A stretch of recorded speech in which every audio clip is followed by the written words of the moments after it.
ಇಂದು ಶ್ರೀರಾಮನವಮಿ. ಎಲ್ಲರಿಗೂ ಶ್ರೀರಾಮನವಮಿಯ ಶುಭಾಶಯಗಳು.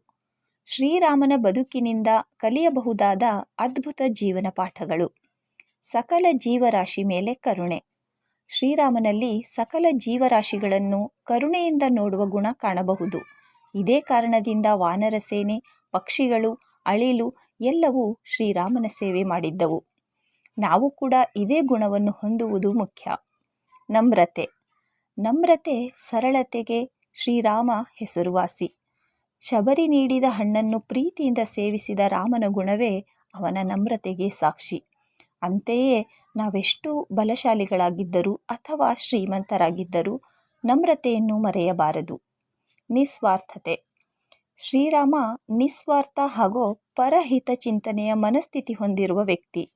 ಯಾರೇ ಆದರೂ ಪರರ ಒಳಿತಿಗಾಗಿ ವೈಯಕ್ತಿಕ ತ್ಯಾಗಗಳನ್ನು ಮಾಡಬೇಕು.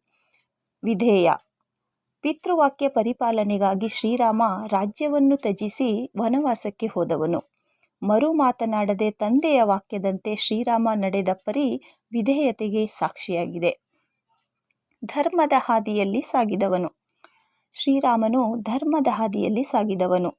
ನೈತಿಕತೆ ಮತ್ತು ಕರ್ತವ್ಯಕ್ಕೆ ತನ್ನ ಬದ್ಧತೆಯಿಂದ ಶ್ರೀರಾಮ ಎಂದಿಗೂ ಹಿಂದೆ ಸರಿಯಲಿಲ್ಲ.